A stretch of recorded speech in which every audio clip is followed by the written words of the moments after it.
औज़ुबिल्लाहि मिनश्शैतानिर्रजीम बिस्मिल्लाहिर्रहमानिर्रहीम अल्हम्दुलिल्लाह वस्सलातु वस्सलामु अला अहलिहा। हमारा जो मौजू है इस मरतबा तकरीबन 3 हफ्ते तक हम आपकी खिदमत में हाज़िर होंगे। दिस सैटरडे, इसके बाद वाला और उसके बाद वाला भी इंशाअल्लाह। तो इसमें वसीयत और मीरास से मुताल्लिक़ कुछ अहम नुकात, ये हमारा उन्वान है इस मरतबा। वसीयत और मीरास मेरे ख़्याल में उन मौज़ूआत में से है कि जिस पर हमारे यहाँ बड़ी कम बात होती है, और निस्बतन जो हमारा अपना मुशाहिदा है वो ये है कि जो अवेयरनेस है वो भी काफ़ी कम है। और ज़रूरी है कि कुछ इंतहाई बुनियादी बातों को कम से कम सबके लिए क्लियर हों कि भाई ये वसीयत और मीरास का क्या कॉम्बिनेशन है और इसे क्या अहकाम है और क्या इसकी ज़िम्मेदारियाँ हैं। सबसे पहले हमने कुरान की एक आयत लिए कम से कम कि हमारे आगाज़ जो है वो कुरान मजीद के उसे हो। सूरह बकरा है ज़ाहिरन, आयत नंबर 180 से लेकर 182 तक की आयत हैं। कुतिबा अलैकुम इज़ा हज़रा अहदकुमुल मौत इन तरक खैरन अल वसिय्यह लिल वालिदैन वल अक़रबीन बिल मारूफ़ हक़्क़न अलल मुत्तक़ीन फ़मन बद्दलहु बअद मा समिअहु फ़इन्नमा इस्मुहु अलल्लज़ीना युबद्दिलूनहु इन्नल्लाहा समीउन अलीम फ़मन ख़ाफ़ मिन मूसिन जनफ़न औ इस्मन फ़अस्लह बैनहुम फ़ला इस्मा अलैहि इन्नल्लाहा गफ़ूरुर रहीम। तर्जुमा है साहिबान ईमान, तुम पर ये लिख दिया गया है कि जब तुम में से किसी की मौत सामने आ जाए तो अगर कोई माल छोड़ा है तो अपने माँ बाप और क़राबतदारों के लिए वसीयत कर दे। ये साहिबान तक़वा पर एक तरह का हक़ है। इसके बाद वसीयत को सुनकर जो शख्स तब्दील कर देगा उसका गुनाह तब्दील करने वाले पर होगा, तुम पर नहीं। या तुमने वसीयत कर दी तो अब तुम्हारी ज़िम्मेदारी नहीं है, अगले ने जो किया वो ज़िम्मेदार वो है। खुदा सबका सुनने वाला और सबके हालात से बाखबर है। फिर अगर कोई शख्स वसीयत करने वाले की तरफ से तरफदारी या नाइंसाफ़ी का खौफ रखता हो और वो वरसा में सुलह करा दे तो उस पर कोई गुनाह नहीं है। यानी मुमकिन है वसीयत करने वाले ने कोई गलती की हो, लेकिन अब कोई ख़ानदान का बड़ा बैठे और बच्चों में सुलह करवा दे कि चलो ऐसा नहीं ऐसा, बेशक की वसीयत थी लेकिन तुम जो है इस तरह से कर लो, और उसकी नेक नीयत थी वो खुदा जानता हो, तो ठीक है, फिर उस पर कोई गुनाह नहीं है। अल्लाह बड़ा बख्शने वाला और मेहरबान है। खैर, ये तो कुरान की आयत हो गई। ज़ाहिर सी बात है कि इसके अहादीस बहुत सारी बातें क्लेरिफाई करती हैं, तफासिर के दर्स को देखा जाता है और फिर हमारे मराजीन जो है वो इनकी रोशनी में फतावा देते हैं। हम बात करेंगे इस इन्वान से कि जो है वो उलमा और मराजीन की फतावा क्या है। मैं बात अर्ज़ करूँ आपकी खिदमत में कि ये बड़ा अहम सेटअप है कि एक इंसान जब इस दुनिया से जा रहा है तो जब तक वो इस दुनिया में है वो अपने माल का मालिक खुद है। जैसे उसकी आंखें बंद होती हैं, यानी इसको हम एक सवाल की सूरत में लेते हैं कि क्या मेरे मरने के बाद भी मेरे माल पर मेरा इख्तियार है या नहीं। ज़िंदगी में तो है, लेकिन मेरे मरने के बाद मेरे माल का इख्तियार मेरे पास है या किसी और के पास चला जाएगा। सवाल की थोड़ा सा वजाहत कर दूं।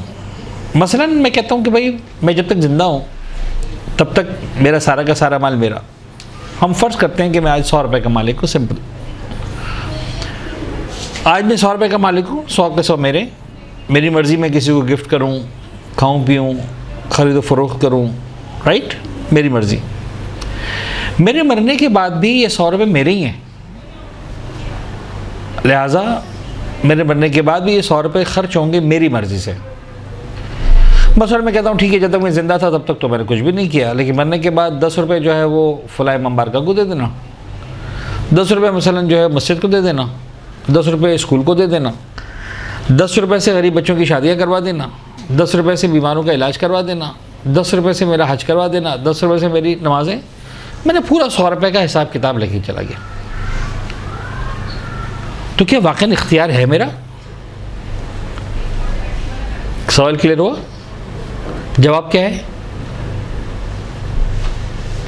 जवाब ये है कि इस्लाम ना वन वर्ड यस कहता है, ना वन वर्ड नो कहता है। न ये कहता है कि यस 100% तुम्हारा इख्तियार है, न ये कहता है कि 1% भी इख्तियार नहीं है। क्या कहता है इस्लाम? इस्लाम कहता है कि मरने से पहले 100% माल तुम्हारा है, लेकिन मरने के बाद 1/3 माल तुम्हारा है। 3 हिस्से हो जाएंगे माल के, 1 हिस्सा तुम्हारा है अभी भी। तुम्हारे पास मर्जी है, तुम्हारे पास इख्तियार है, तुम जैसे चाहो खर्च करो, और 1/3 माल तुम्हारी मर्जी के मुताबिक ही खर्च होगा। मसलन मिसाल के तौर पर, अब थोड़ा सा हम एग्जाम्पल को चेंज करते हैं। अब तक मैं 100 रुपये की एग्जाम्पल दे रहा था, अब हम 300 रुपये के एग्जाम्पल पे आ जाते हैं, तो ज़्यादा बेहतर तरीके से समझ में आएगा। मैं 300 रुपये छोड़ कर गया, और मैंने 300 रुपये में से कहा जनाब अली कि देखो एक काम करना, मेरे मरने के बाद मैंने 10 हिस्से बनाए 30 रुपये के। 30 रुपये ये कर देना, 30 ये कर देना, 30 ये और 10 मैंने इस तरह से डिफाइन कर दी। इस्लाम कहता है सॉरी, तुम 300 रुपये की वसीयत करके नहीं जा सकते हो, तुम 100 रुपये की वसीयत कर सकते हो। ठीक है जी, ये जो तुम 100 रुपये की वसीयत कर सकते हो, तो बताओ क्या करना है। हमने तो 300 के 300 पूरे कर डाले थे। तो आपको अंदाज़ा हुआ कि मामलात कहाँ से कहाँ पहुँच रहे हैं। हम उस लेवल तक नहीं पढ़ेंगे जिस लेवल तक मैं आपको लेकर आया बातों बातों में, हम बहुत ही इब्तदाई लेवल को पढ़ेंगे। ठीक है जी, लेकिन ये सारा टॉपिक आएगा कहाँ पर? वसीयत में। और वसीयत के बाद जो हमने एक लाइन बताई आपको कि 300 रुपये में छोड़कर गया, और 300 रुपये में से 100 रुपये की वसीयत कर सकता था, बाकी 200 रुपये क्या जाएंगे? मेरे वारिसों को जाएंगे। दैट इज कॉल्ड मीरास। यानी उसमें मेरा कोई बस है ही नहीं। चाहे माल मेरा था, लेकिन मेरी मर्जी से वो तकसीम नहीं होगा। और वो तकसीम होगा किसकी मर्जी से? खुदा की मर्जी से। अब किसी का इख्तियार नहीं है। क्लियर होगी बात इसी तरह से? अच्छा, तो ये 2 चीज़ें हैं, मरने से पहले वसीयत, मरने के बाद मीरास। ठीक है जी, तो हम चाहेंगे कि इस दोनों को हम समझें और पढ़ें। अच्छा, अब वसीयत की डेफिनेशन, चूँकि हम एकेडमिकली इसको पढ़ते हैं, तो हम सबसे पहले देखेंगे कि हमारे उलमा ने द वर्ड वसीयत को कैसे डिफ़ाइन किया है। तो वसीयत की तारीफ़, ऑफ कोर्स तारीफ़ का मतलब यहाँ पे ही नहीं कि वसीयत बहुत सी चीज़ है और बड़ी ज़बरदस्त चीज़ है, वाली बातें नहीं करनी हमने। यहाँ तारीफ़ से मुराद ये इसकी definition, how to define the वसीयत। अच्छा, मुझे इस बात का ये अंदाज़ा भी है कि बहरहाल ये टॉपिक्स जो है वो बड़ी बोरिंग टॉपिक्स हैं, और बोरिंग होने के साथ साथ सादा उर्दू में अगर मैं कहूँ तो दिमाग के चूल्हे हिला देने वाले टॉपिक्स हैं। तो हम बहुत ही स्लो आहिस्ता आहिस्ता आसान तरीके से आगे बढ़ेंगे, और आपके जहन में कहीं पर भी कोई सवाल आता है तो आप वेट ना करें, एट द स्पॉट पूछ लें, ताकि जो है वो अगर किसी जगह पर भी कोई ग्रे एरिया रह गया है तो वो क्लियर होता जाए और बात आपके लिए क्लियर होती जाए।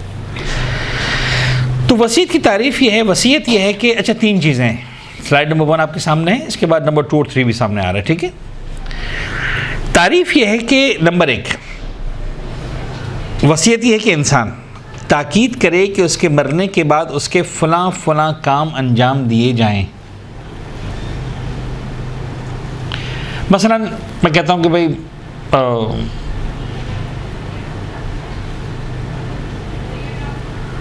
मेरी मैयत को मसलन करबला पहुँचा देना, फ़लाँ शख्स से दरख्वास्त करना कि मुझे गुस्ल कफन दे, मेरे सोयम की मजलिस फ़लाँ शख्स से पढ़वाना, मेरे चहलों की मजलिस फ़लाँ इंसान से पढ़वाना, मेरी बरसी में मसलन फ़र्ज़ कर ये करना, लाइक दीज थिंग्स। मेरे मरने के बाद मेरी नमाज़ें पढ़वाना, मेरे रोज़े रखवाना, मेरा हज करवाना, फला जुलूस में नियाज करवा देना, फला किताब छपवा देना, व्हाटएवर।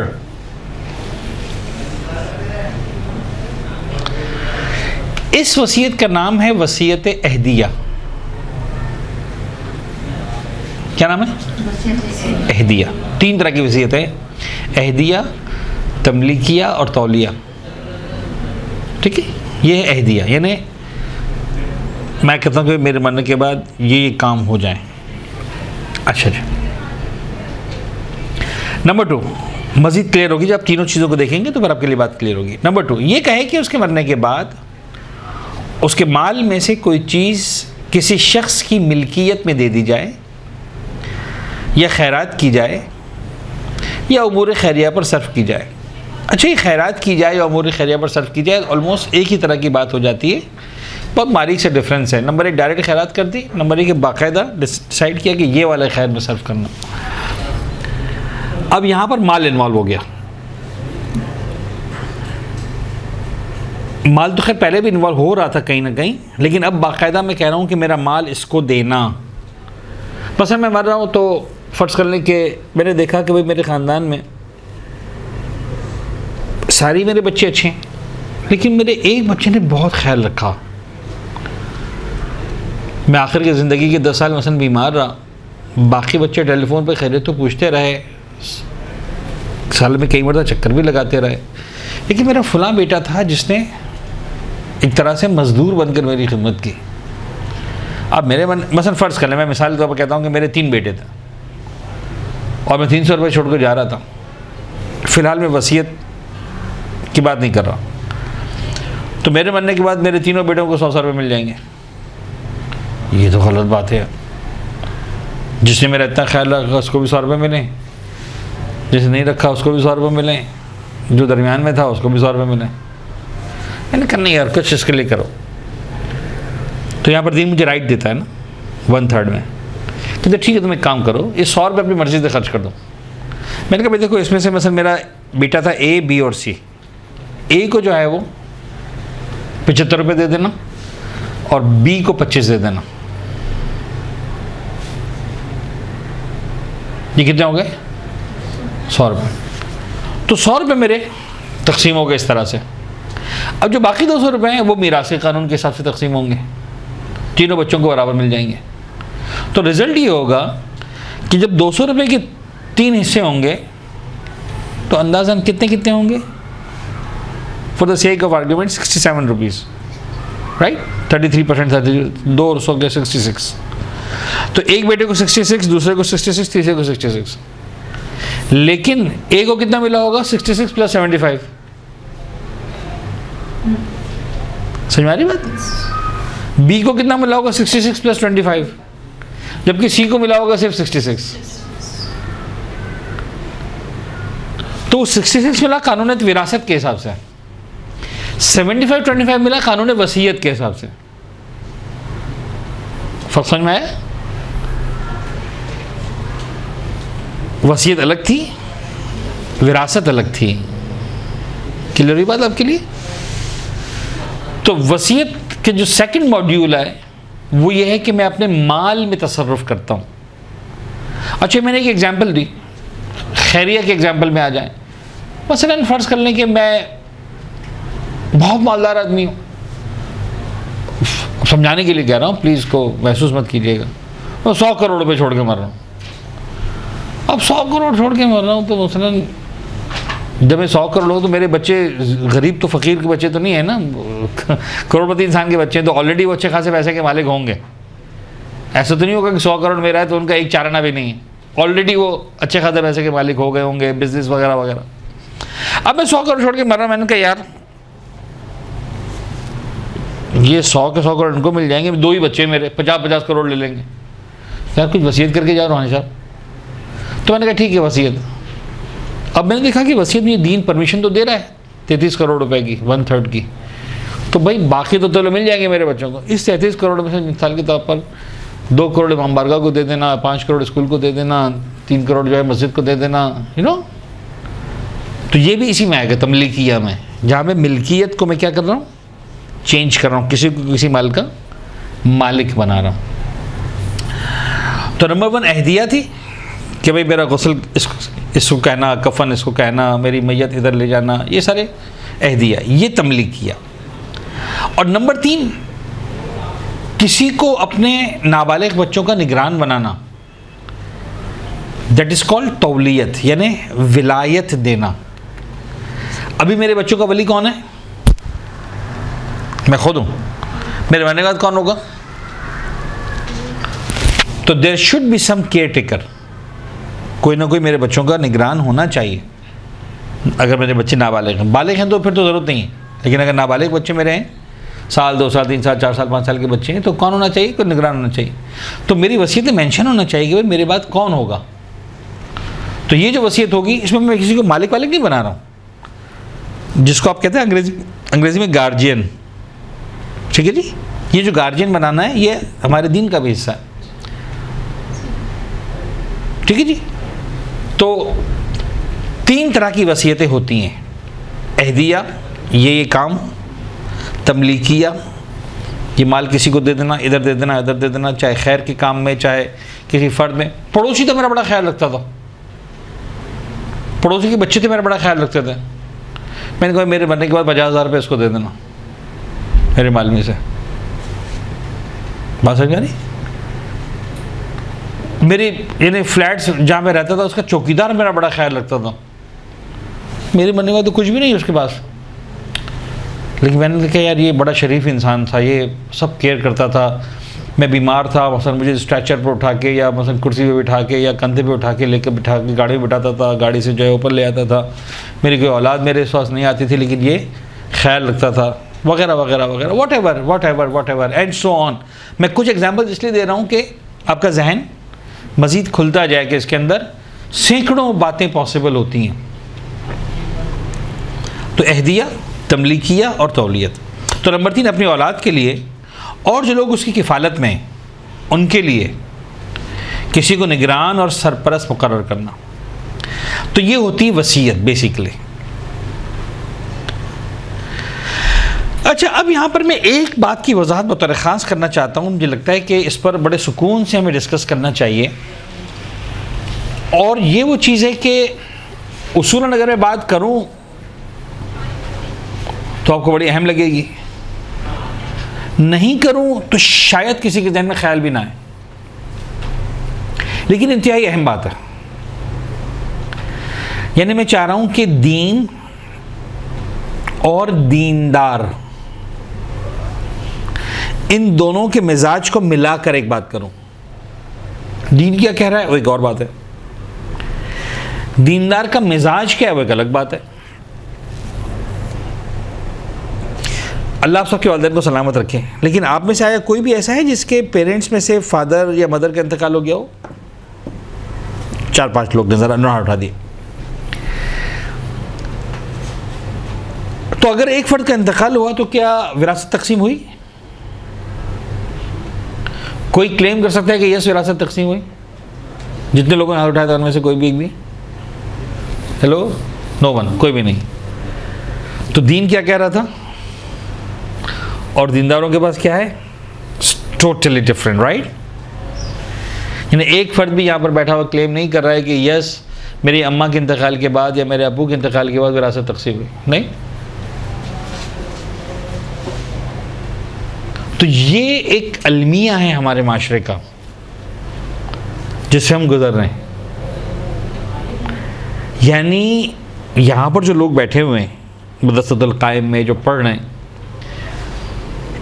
पूरी दुनिया के अंदर एक इमेज है भाई मदरसतुल कायम के स्टूडेंट्स बैठे हुए हैं। यानी मैं ये तो नहीं कह सकता कि सब सारे सलमान फ़ारसी बैठे हों या मतलब सारे अबूज़र गफ़ारी बैठे हैं या सारे के सारे जनाब फ़िज़ा बैठी हुई हैं, लेकिन बहरहाल एक इमेज है कि साहब ये दुनिया के दीनदार लोगों की क्लास है।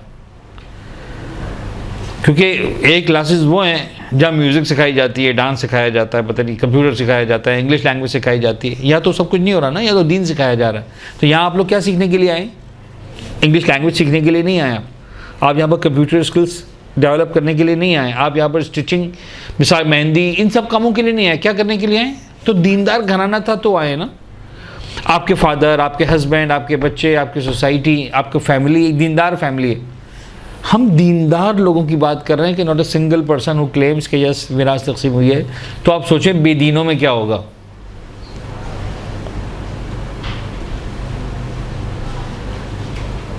बात समझ में आ रही? चले बात को थोड़ा सा और आगे बढ़ाते हैं।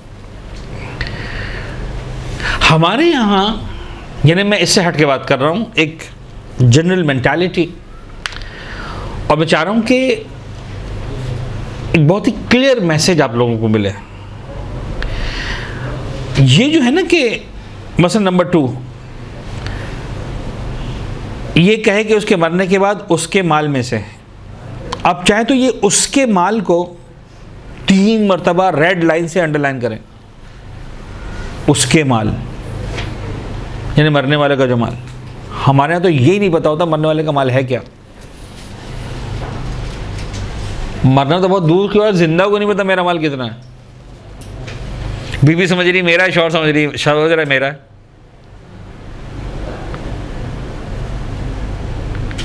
बस समझ रही? जहेज का माल, एक बच्ची शादी करने के बाद वो शौहर के घर पे जाती है, जहेज लेके जाती। उस जहेज के माल पर कितने लोगों का हक होता है?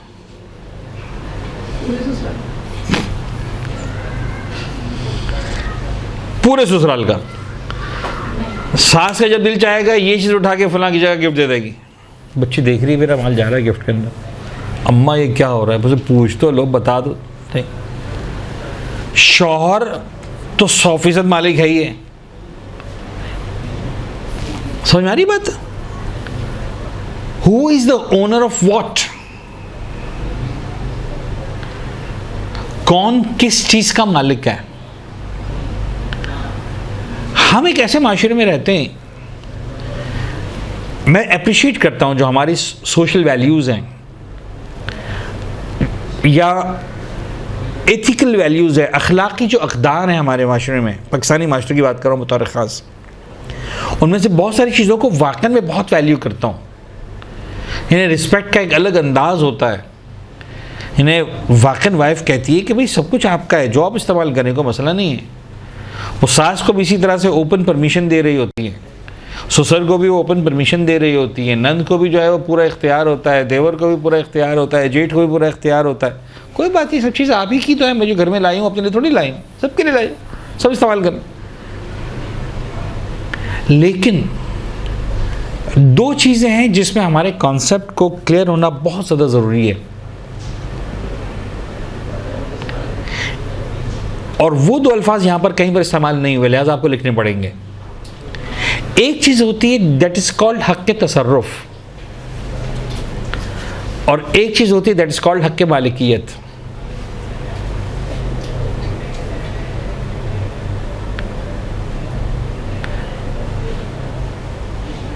हक़ तसर्रुफ़ होना और है, हक़ मालिकियत और है। मज़ीद हम आसान करने के चक्कर में और मुश्किल कर गए, राइट? लेकिन आसान हो जाएगी बात, बहुत सादा है। देखिए मिसाल के तौर पर आप किसी के यहाँ मेहमान बन के जाते हैं और किसी बहुत क्लोज के यहाँ, भाई के यहाँ गए, आप बहन के यहाँ गए, चचा के यहाँ गए, ताया के यहाँ गए, मामू के यहाँ गए।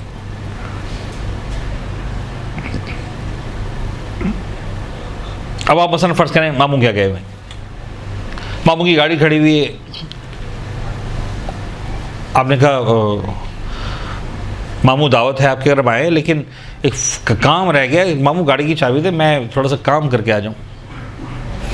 ले लो बेटा गाड़ी तुम्हारी तो है। आप चाबी ले गए, 2 घंटे तक आई नहीं आप। मामू ने फ़ोन किया, बेटा कहाँ रह गए? मामू गाड़ी बेच रही हूँ।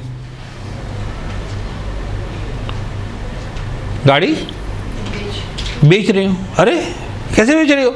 अरे मामू आपने तो कहा था कि तुम्हारी है। तो जो मेरी चीज़ है मैं बेच दूँ, मेरी मर्जी। हेलो, लतीफ़ा लग रहा है ना, मजाक लग रहा है आपको? सही सही है, वाकई मजाक हो रहा है। यानी ये जो मामू ने कहा था कि गाड़ी तुम्हारी है, इसका मतलब क्या था?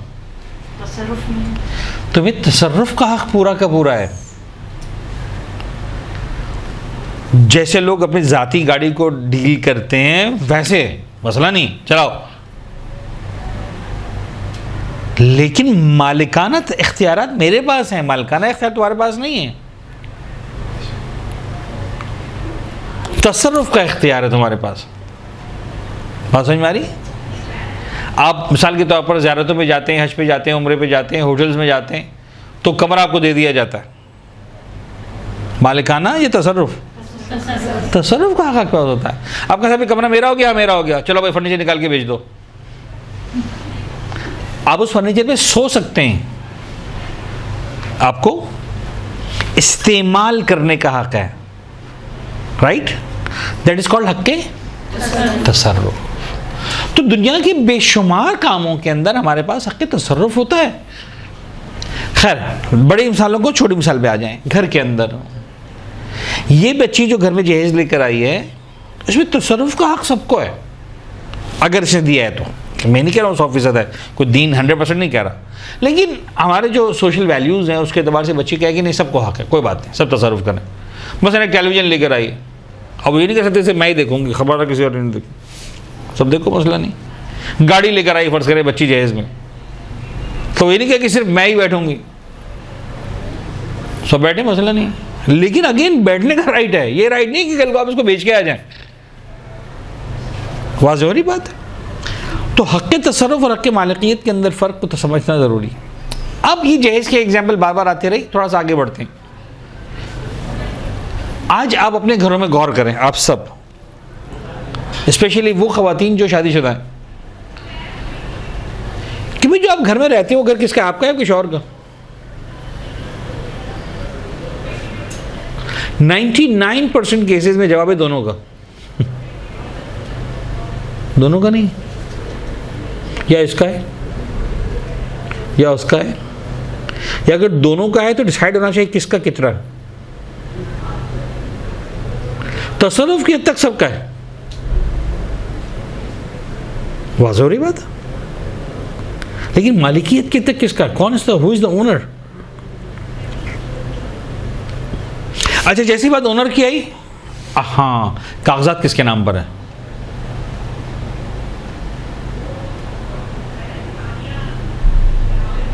बात समझ में आ रही?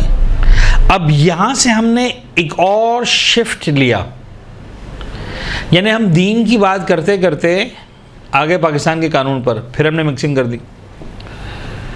कागजात पर अगर मसलन किसी का नाम लिखा हुआ है तो वो हुकूमत पाकिस्तान के एतबार से मालिक है, दीन के एतबार से ज़रूरी नहीं कि वही मालिक हो, मुमकिन है वही मालिक हो।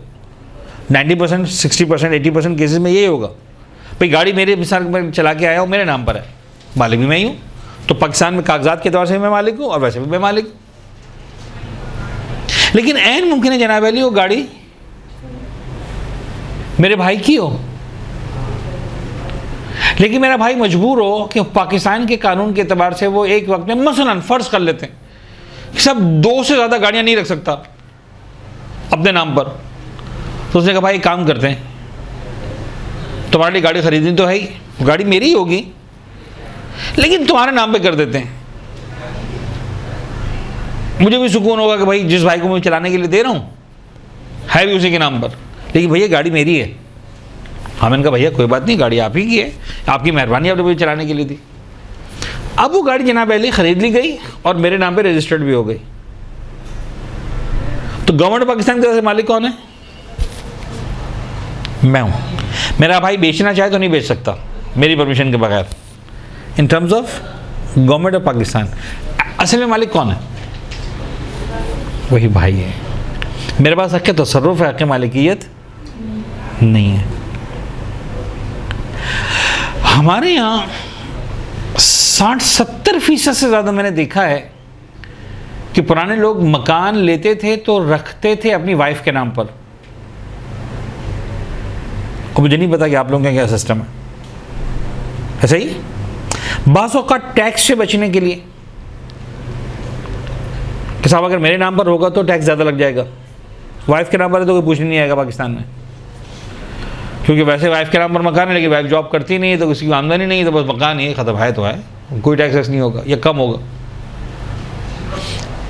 बाज़ जगहों पर जनाब अली ये कॉन्सेप्ट था कि यार रौनी साहब हमने बीवी के नाम इसलिए रखा है कि अगर मरमरा गए और हमारे नाम पर हुआ तो बच्चे तो माँ को निकाल देंगे घर से बाहर, तो कम से कम बीवी के पास छत तो हो। अब मैं दीन डिस्कस नहीं कर रहा हूं, दीनदार डिस्कस, यानी दीनदार से मुसलमान डिस्कस कर रहा हूं। छत तो हो भाई, छत तो हो, ठीक है तुम्हारी बात, लेकिन इस घर का मालिक कौन है अभी? नहीं, अभी तो मैं मालिक हूं। कागजात बीवी के नाम पर है, क्या मतलब? मरने के बाद वो मालिक बन जाएगी। ये हमारे माशरे में होता है। दीन इसको एक्सेप्ट करता है, यस और नो?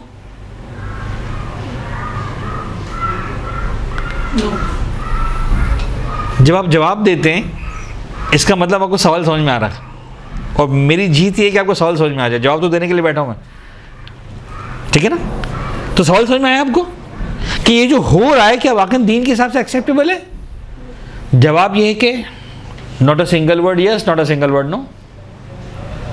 यानी इसका मतलब ये हुआ जनाब अली कि मैं एक मकान छोड़ के जा रहा हूं जो मैंने ज़िंदगी में अपनी वाइफ के नाम पे कर दिया है, लेकिन मकान मेरा। बीवी को भी बताया कि मकान किसका है? मेरे शौहर का है। बच्चों को भी बताया कि अब्बा जान इसके मालिक हैं। मेरे भाई बहनों को भी मालूम है कि मसन जो है वो भैया मालिक हैं, लेकिन पेपर पर किसका नाम लिखा है? वाइफ का। तो हुकूमत पाकिस्तान के एतबार से वाइफ का है, शरीयत के कानून के एतबार से मेरा है। इसके पीछे राज क्या है? राज ये कि जब मैं मरूं तो मेरी बीवी बगैर छत के ना हो जाए, बेमकान ना हो जाए, लामकान ना हो जाए। यही ना दीन इसको एक्सेप्ट करता है। जवाब ये है कि इट इज़ सॉर्ट ऑफ वसीयत, यानी प्रैक्टिकली मैं ये चाह रहा हूं कि मेरे मरने के बाद जो आज मैं जिस माल का मैं मालिक हूं, मेरे मरने के बाद उसका मालिकन कौन बन जाए? ये हो गई वसीयत। वसीयत कितने में वैलिड है? 1/3 के अंदर। अगर जितना मेरा मालिकियत है सारी की सारी, अगर उस सारी की सारी प्रॉपर्टी में इस मकान की हैसियत 1/3 की है तब तो ओके। यानी फर्ज का जनाब अली कि मैं फैक्ट्री का मालिक भी हूं, उस फैक्ट्री की कीमत 10 करोड़ रुपए है, और जिस मकान में मैं रहता हूं उसकी कीमत 5 करोड़ रुपए है। थोड़ा बड़ी बड़ी बातें करें ना, खुश तो हो सकते हैं सोच सोच कर, चाहे हो ना हो। अब जब मैं मरा तो मैं कितना छोड़ के मरा? 15 करोड़। 5 करोड़ का मकान और 10 करोड़ की फैक्ट्री। मकान बीवी के नाम पे मैंने कर दिया था जिंदगी में, ये सोचकर कि मेरी बीवी लावारिस ना हो जाए। अच्छा, लेकिन ये प्रैक्टिकली वसीयत में आया। लेकिन अगर आप गौर करें तो वसीयत कितने की मैंने? 1/3 की, 15 में से 5 की, तो 5 की मेरी बीवी मालिक बन जाएगी, मसला नहीं। बाकी जो 10 करोड़ है वो कानून विरासत में तकसीम होगा। लेकिन अगर मेरी कुल दायरा एक मकान ही था तो 5 करोड़ के मकान में से मिसाल के तौर पर 1/3 बनता है कितना? 33 1 करोड़ 65 लाख। सॉरी, तो 1 करोड़ 65 यानी 1/3 की मालिकन तो ये बन गई। 2/3 कानूनी विरासत में तकसीम होगा। यानी जो दूसरे वारिस है मेरे, मसलन मेरे बच्चे, वो अम्मा से जिद कर सकते हैं कि अम्मा मकान बेचें, अपना 1.5 करोड़ पकड़े निकले। बात हो रही बात। तो समझाना यह है कि दीनदार कुछ कर रहा है, दीन कुछ कह रहा है। हमने आहिस्ता आहिस्ता, अच्छा ये जो मामलात हैं, आप सोचें कि अच्छा आज आपने मसाइल सुन लिए, घर जाकर आप इम्प्लीमेंट कर देंगे, एकदम से घर मुसलमान हो जाएगा, सॉरी, ये में नहीं होने वाला। बट कम से कम आपको पता तो हो। यानी एक इंसान नमाज नहीं पढ़ता, उसको हम नमाज सिखा दें, तो सिखाने का मतलब ये नहीं कि पढ़ना शुरू कर देगा, लेकिन सिखाने का फ़ायदा ये होगा कि 10 साल बाद भी उसको अगर नमाज़ पढ़ने का ख्याल आया तो चूँकि नमाज आती थी तो अब सही पढ़ेगा। तो हम आज सिखा दें कि अगर ज़िंदगी में कभी आपका अमल करने का दिल चाहा, चल दिल चाह को छोड़ें, अमल करना मुमकिन हुआ, तो आपको पता तो हो कि दीन कह क्या रहा था। तो ये जो है ना उसका माल, ये बहुत इंपॉर्टेंट है। अब मिसाल के तौर पर जनाब अली, मिसाल को उलट दें, जिंदगी का मकान मैंने वाइफ के नाम पे रखा था, ये सोच करके जब मैं मरूं तो मेरी बीवी में मकान ना हो जाए, मसलन उल्टा हो गया, हाँ वो निकलनी, हम बेघर हो गए। मैंने कहा मकान तो मेरा है। बच्चों ने कहा अब्बा ये कैसे हो सकता है, चले कोर्ट में। कोर्ट ने कहा साहब, अम्मा कहा तुम्हारा कुछ नहीं है, शौहर की जो मीरास मिलेगी तुमको मिलेगी, बस ख़त्म। शौहर का रिश्ता तो वैसे ही बड़ा कम होता है, क्योंकि मेरा रिश्ता मेरी वाइफ के साथ शौहर का रिश्ता है। तो मैं अपने बीवी का अगर वारिस बनूंगा तो एज ए हस्बैंड बनूंगा, एज ए शौहर। पाकिस्तान की कोर्ट के हिसाब से शौहर को कितना मिलना चाहिए, इतना, ये पकड़िए चलिए साइड पे, बाकी सब बच्चों का। बात समझ में आ रही है आपको? तो लेने के देने पड़ गए। तो ये जो मामलात हैं बड़े अहम मामलात हैं, यानी इसके अंदर कहीं ना कहीं, हालांकि मेरा टॉपिक नहीं है, हमारे मौजू में शामिल नहीं है, लेकिन हुकूमत पाकिस्तान यानी हुकूमती मामलात हम वो बात भी करेंगे कागज़ात वागज़ात वाली, और हम ये कोशिश भी करेंगे कि आपको समझाएं कि दीन इस मामले में क्या कहता है। तो ये वाला लफ्ज़ उसका माल, इसको जनाब अली हम थोड़ा सा एलोबरेट करेंगे, थोड़ा सा इसको और ओपन करेंगे, इस पर थोड़ा सा डिस्कस करेंगे। मैं यहाँ पर ब्रेक ले रहा हूँ अभी तकरीबन 10 मिनट का, 5 बज गए ना, हम ब्रेक लेते हैं थोड़ा 10 मिनट का। आप लोग थोड़ा सा सोचिए और कोशिश करें कि इससे मुताल्लिक एटलीस्ट 1 या 2 सवालात अपने पास मौजूद हों जब मैं आऊँ क्लास में, मुख्तलिफ अपने प्रैक्टिकल सिनेरियोज़। ख़ानदान में क्या हुआ, ज़रूरी नहीं कि आप नाम लें कि साहब चच्चा के घर में ऐसा हुआ और ताया के घर में ऐसा हुआ और ममानी के घर ऐसा हुआ और पप्पो ने ऐसा कर डाला, लेकिन आप कानून के दायरे में रहते हुए सवाल ज़रूर बनाइए कि सर ऐसा हो तो क्या होगा, ऐसा हो तो क्या होगा, ऐसा हो तो क्या होगा, ताकि हम हक़ के मालिकियत और हक़ के तसर्रुफ़ के कॉन्सेप्ट को थोड़ा बेहतर तरीके से समझ सकें, और हमें समझ सकें कि जब एक शख्स दुनिया से जा रहा है तो ये तो पता हो कि इसी माल का मालिक 1 करोड़ का मालिक है कि 10 लाख का मालिक है, रिगार्डलेस कि इसके नाम पे क्या क्या है, लेकिन एक्चुअली कितने का मालिक है। मालिक in terms of not only रकम, in terms of other everything, all the assets, कारोबार, गाड़ी, घर, पता नहीं बैंक बैलेंस, किताबें, कपड़े, एवरीथिंग। यानी जो आपका क्लोसेट है वो भी आ जाएगा, आपका जो बेडरूम फर्नीचर है वो भी आ जाएगा, जो आपकी ब्यूटी एसेसरीज हैं, इवन अगर लिपस्टिक शैम्पू भी है। ये लिपस्टिक का मालिक कौन है? अब मेरी बीवी मर गई, अगर वो मालिकन थी तो क्या मेरी बेटी इस्तेमाल कर सकती है अपने भाई से पूछे बगैर, इसलिए कि विरासत में भाई का भी हिस्सा है? तो क्वेश्चन तो है ना। तो अगेन हम हक़ के मालिकियत उसको थोड़ा समझने के लिए थोड़ा सा और एलाबोरेट करेंगे। एक सलवात पढ़ते हैं मोहम्मद वाले मोहम्मद। औज़ु बिल्लाहि मिनश शैतानिर रजीम, बिस्मिल्लाहिर रहमानिर रहीम व बिही नस्तईन। जी जनाब, हमने कहा था कि कुछ एक छोटा सा एक्टिविटी, क्वेश्चंस। जी है किसी के पास क्वेश्चंस? जी बोले। सर अगर कोई हस्बैंड वाइफ में से वाइफ का इंतकाल होता है तो क्या वो मरहूम के हक होगा या वो उनकी डेथ के साथ ही डिसॉल्व हो जाएगा? यानी कि उन मरहूमा के बच्चे अपनी माँ के हक को क्लेम कर सकते हैं कि हमें अपनी माँ का हिस्सा दो, ऐसा है? यस बिल्कुल है। यानी ये जो हम वसीयत के अहकाम पढ़ रहे हैं, मसलन हमने लिखा है ना कि वसीयत ही कि इंसान, यहाँ इस इंसान में मर्द भी शामिल है और औरत भी शामिल है, ठीक है जी। तो जो भी इस दुनिया से गया, चाहे मर्द चाहे औरत, वसीयत करके जाए नंबर 1। और जो भी इंसान इस दुनिया से जाता है वो जिस माल का भी मालिक है, चाहे वो 100 रुपये छोड़कर जा रहा है, चाहे 1 करोड़ छोड़ के जा रहा है, 1/3 में उसके पास राइट है कि वो वसीयत कर सकता है, और बाकी जो है वो कानून शरीयत के मुताबिक तकसीम होगा। और अगर वसीयत नहीं की तो सारा का सारा कानून शरीयत के मुताबिक तकसीम होगा। तो तकसीम तो होगा, होना चाहिए, नहीं, उस शख्स की मरहूमा बीवी का हिस्सा होगा, ये पूछना चाहते थे। वो तो मरहूमा हो गई, अब उसका हिस्सा उसके बच्चे क्लेम कर सकते हैं। किसके पास से क्लेम करेंगे? देखिए, जो हस्बैंड है उसकी बीवी बच्चे, जो बीवी है वो मरहूमा हो गई, उसका हक था कुछ, या उसकी इंतकाल के साथ ही हो गया, डिसॉल्व हो गया। यानी कब क्लेम करेंगे, किससे क्लेम करेंगे? मैं अपने वालिद से, जब शौहर बच्चे शौहर है अपने वालिद से कहे कि हमारी माँ का हिस्सा हमें दो, जो मरहूमा हो चुका है, ऐसा हो सकता है।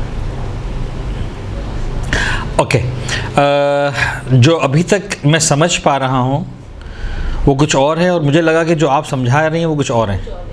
यानी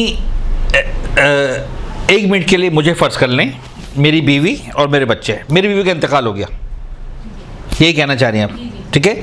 मेरी वाइफ का इंतकाल हुआ तो मेरे बच्चे ये कहें कि हमारी अम्मा का हक़ हमें दो। लफ्ज़ हक़ यहाँ पे वैलिड ही नहीं है, हमारा हक़ हमें दो। आप समझ रहे हैं? नहीं, हमारा भी दो और अम्मा का भी दो, ये अगर क्लेम करें तो ये वैलिड है। अम्मा का हक़ कोई है ही नहीं ना, अम्मा जो मालिक है, जिस चीज़ की मालिक हैं वो बच्चों को मिल जाएगा। देखिए मेरी बात सुने, यानी 1 मिनट के लिए फ़र्ज़ करते हैं आज के दिन मैं मिसाल के तौर पर 1000 रुपये का मालिक हूँ, ठीक है जी? मेरी बीवी मिसाल के बाद 200 रुपये की मालिकन है, सारी प्रॉपर्टी उसकी मिला के, उसको जो जहेज़ में जेवरात मिले थे और ये था और वो था, और उसने, उसके भैया ने दिया, उसके अम्मा ने दिया, उसके अब्बा ने दिया, उसके मामू ने दिया, वो सब, वो 200 रुपये की मालिकन है। आज मैं 1000 रुपये का मालिक हूँ, मेरी बीवी का इंतकाल हो गया, ठीक है जी? ये 200 रुपये जो है वो कानून शरीयत के मुताबिक तकसीम होंगे, ये समझ आ रही। ठीक है? लेकिन वो जो 1000 रुपए में इनकी मिसेस का भी तो कुछ हिस्सा होगा ना, वो कुछ वसीयत होगी, उन्होंने कुछ सोचा होगा कि हाँ ऐसा कुछ। वो तो मेरे मरने के बाद होगा ना, जब तक मैं मरा नहीं हूँ तब तक मेरी बीवी का कोई विरासत का हिस्सा ही नहीं। विरासत आती है उस वक्त जब मैं मर जाऊं, तो मैं तो जिंदा हूं आज ना। अच्छा, अब ये जो 1000 में मेरे पास हैं, मेरे बच्चे इस 1000 में से कुछ क्लेम नहीं कर सकते, इसलिए कि इस 1000 में से मेरी बीवी को कुछ है ही नहीं, सारा मेरा है। क्लियर हुई बात आपके लिए? अच्छा, जब मैं मरूंगा तो सारा का सारा 1000 मेरे बच्चों को डायरेक्ट मिलेगा, थ्रू माई वाइफ नहीं मिलेगा। बात हो रही बात? तो मरते वक्त वाइफ का हिस्सा, हाँ, या तो मैं ये कहूं कि भाई ये 1000 में से 500 मेरी वाइफ का है, 500 मेरा, यस, तो फिर प्रैक्टिकली वो जुमला गलत हो गया कि 1000 का मालिक मैं हूं, 200 की मालिकन वो है, वो 700 की मालिकन है। तो ये तय होना जरूरी है कि at the time of the last breath, जो उसने आखिरी सांस ली मेरी बेगम ने मिसाल के तौर पर, उस वक्त वो किस माल की मालिकिन थी, 1 की, 100 की, 1000 की, कहते हैं जो भी, तो what ever she is owner, वो तकसीम होगा विरासत कानून विरासत के एतबार से। बात क्लियर हो गई? और उसका चैप्टर क्लोज, टोटल कहानी क्लोज। यानी चलें थोड़ा सा और आगे, इसी एग्जाम्पल को आगे बढ़ाते हैं। मैं 1000 का मालिक था, मेरी बेगम 200 की मालिकन थी, जनाब अली जो है वो बेगम का खुदा न खास्ता इंतकाल हो गया। और जब इंतकाल हो गया तो एक लेडी की डेथ हुई। जब एक इंसान मरता है तो उसका 1/3 तो वसीयत के मुताबिक तकसीम होगा, हम इसको फिलहाल नहीं छेड़ते, 2/3, या अगर वसीयत नहीं की थी तो 100%। इसका माल 200 रुपये तकसीम होगा कानून विरासत के एतबार से। कौन कौन है मेरी बीवी का वारिस, आपको मालूम है? एक खातून का वारिस कौन कौन है? चलो मेरी बीवी को छोड़ दें, एक खातून अगर इंतकाल हो, वारिस कौन कौन है? बेटा, भाई, शौहर, वालिद। जी जनाब, एनी कमेंट्स? भतीजा, अगर तो बेटा नहीं तो भांजा, दादा, अम्मा, अब्बा, कौन कौन है मेरी बेगम के वारिस? फ़कत औलाद। जी जनाब। और देखिए कितना इंपॉर्टेंट सवाल है ना, और अवेयरनेस, जस्ट इसलिए मैं इस चैप्टर को चूज़ किया है। तो यानी वही वाली बात है कि हम सीखने के लिए आए, तो इसका मतलब हम सीखे हुए नहीं है तो सीखने के लिए आए। लेकिन मैं चाह रहा हूँ कि थोड़ा सा जहन को कहते हैं ना कि तैयार करें इन बातों को सीखने के लिए, समझने के लिए। जब भी किसी इंसान का इंतकाल होता है तो कानून विरासत में हम पढ़ेंगे कि उसके वारिसों के 3 कैटेगरीज हैं, A, B एंड C, या कह लीजिए 1, 2 एंड 3। कैटेगरी 1 में विरासत तकसीम होगी, 2 और 3 में तकसीम नहीं होगी। अगर जनाब अली इसके कैटेगरी ए के वारिसों में से कोई एक भी जिंदा नहीं बचा है तो कैटेगरी 2 में तकसीम होगी, और अगर कैटेगरी 2 में से भी कोई जिंदा नहीं बचा है तो कैटेगरी 3 में जाएगी बात। कैटेगरी ए में कौन कौन आता है? औलाद और माँ बाप, बस। औलाद और माँ बाप, और औलाद ना होने की सूरत में औलाद की औलाद। मुमकिन है मेरी बीवी नानी अम्मा बन चुकी हो, आप क्यों घबरा रहे हैं, परेशान क्यों हो रहे हैं? मुमकिन है मेरी बेगम दादी अम्मा भी बन चुकी हो। Life partner is not in the first category. Not in the first, not in the second, not in the third. दोनों केसेस में, चाहे मेल हो चाहे फीमेल हो, यानी शौहर और वाइफ, हस्बैंड एंड वाइफ, वो एक जनाब अली जो है वो अलग ही कैटेगरी है। उसका एक लिमिटेड अमाउंट है जो उसको मिल जाएगा, ना उससे कम ना उससे ज़्यादा। बाकी सारा माल कानूनी विरासत पे जाएगा, category A, category B, category C. नहीं तो इमाम ज़माना शौहर मालिक नहीं बनता।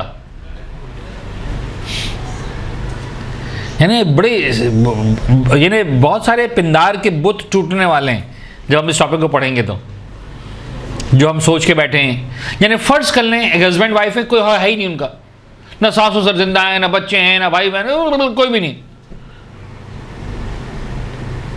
कोई वारिस है ही नहीं, भूल जाएं। न इस हस्बैंड की कोई चच्चा ताया पप्पा ममानी कोई है, ना भतीजा भांजा पोता नवासा नवासी, न इस खातून का, 2 अकेले आदमी कोई है ही नहीं, और 100% माल का मालिक हस्बैंड है। जैसे इसका इंतकाल होगा 1/4 इसकी बीवी को मिलेगा, बाकी सारे मामले ज़माना ले जाएंगे। हमारे यहाँ कॉन्सेप्ट क्या है? हस्बैंड मर गया तो सारेदार वाइफ का है ना। This is British law, not Mohammad and Muslim law. तो खैर हम बहुत आगे बढ़ गए, वो हम पढ़ेंगे विरासत को, हम जब डिस्कस करेंगे तो इंशाल्लाह पढ़ेंगे। मैं थोड़ा थोड़ा आपको ग्लिम्सेस, थोड़े थोड़े आंसर इसलिए दे रहा हूँ कि वरना आपका जहन अटक जाएगा तो आप आगे नहीं बढ़ पाएंगे, तो डिटेल से पढ़ेंगे। तो खुलासा ये हुआ कि मेरी वाइफ का इंतकाल होता है मिसाल के तौर पर, खुदा ना खास्ता, ठीक है जी, तो मैं एज ए हस्बैंड एक लिमिटेड अमाउंट मुझे मिल जाएगी उसके माल में से, बाकी माल मेरे बच्चों को मिलेगा, मेरे बच्चों नहीं उसके बच्चों को, जो हम दोनों के बच्चे हैं एक तरह से, उसके बच्चों को मिलेगा, और उसके वालिदैन को, यानी मेरे सास ससुर को मिलेगा। बेगम मेरी मरी, वारिस मेरा ससुर बन रहा। सब ससुर साहब तो देने के लिए हो गए, लेने के लिए कहाँ से आ गए? लेकिन यस आई हैव टू पे, कि आपकी बेटी छोड़ के मरी, आपका हिस्सा है। तो मैं तो सोच के बैठा था कि, अभी समझाने के लिए कह रहा हूँ प्लीज़, यानी वैसे ही एग्जाम्पल बन रही है, तो मैं तो सोच के बैठा था कि ससुर मरेंगे तो विरासत मिलेगी, तो मैं तो मालिक बन जाऊंगा, यहाँ लेने के देने पड़ गए। अच्छा फर्ज करें जनाब अली कि 2 महीने बाद मेरे ससुर का इंतकाल हो गया,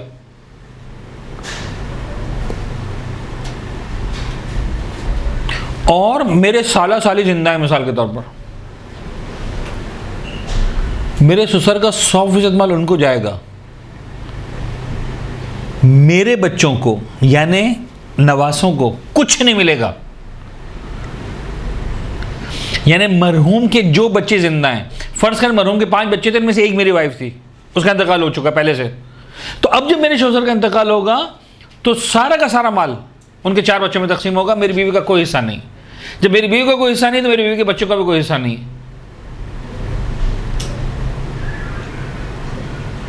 तो जब बच्चों का हिस्सा नहीं तो मेरी बीवी के शौहर का हिस्सा कहाँ से होगा? कुछ नहीं, कक, 0।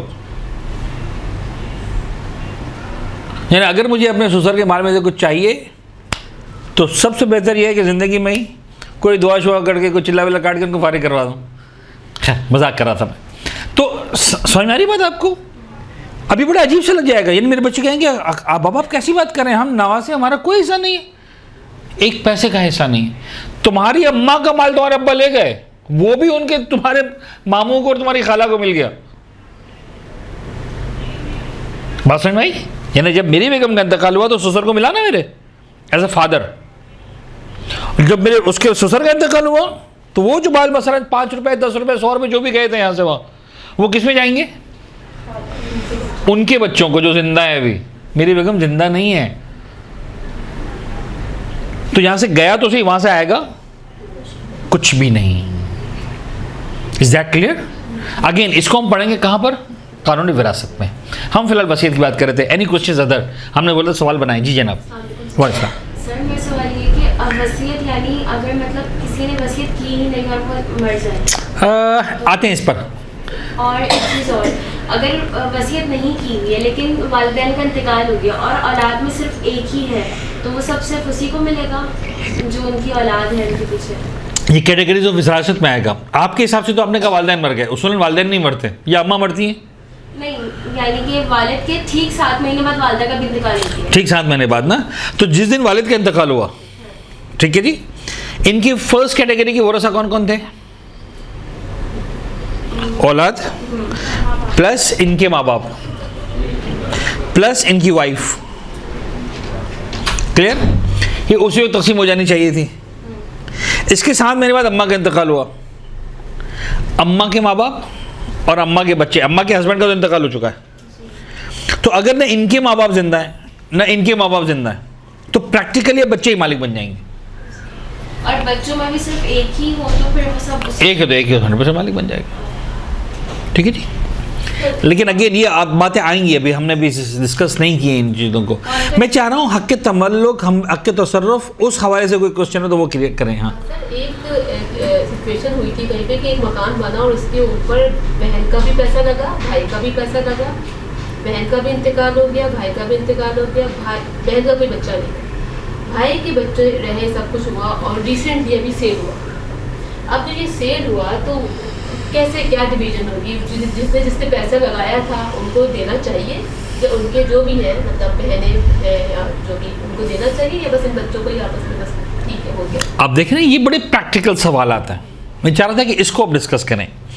अब इन्होंने लफ्ज़ बहन लफ्ज़ भाई इस्तेमाल किया। हम कहीं भी एक पर्सन को हम फोकस करके उसको मरकज़ी रिश्तेदार बनाएंगे और फिर सारे रिश्ते वहाँ से डिस्कस करेंगे। एक शख्स लफ्ज़ बहन भाई को इस्तेमाल नहीं करेंगे।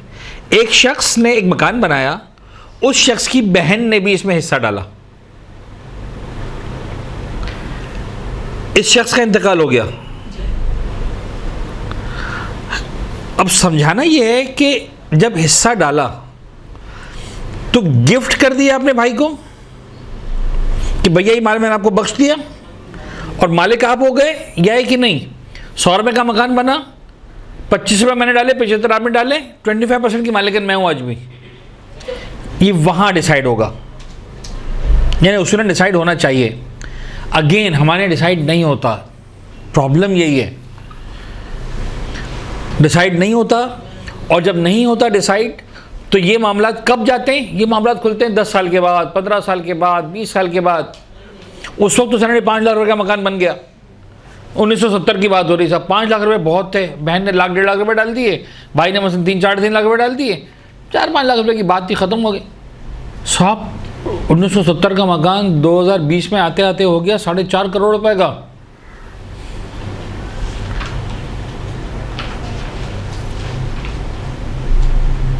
पचास साल गुजर गए। भाई 30 साल का था जब मकान बनाया था, जो भाई भी 80 साल का हो गया। अब वो बहन के बच्चों से कह रहा है तुम्हारी अम्मा ने डाले थे 1.5 लाख रुपए, 1.5 लाख रुपए ले लो।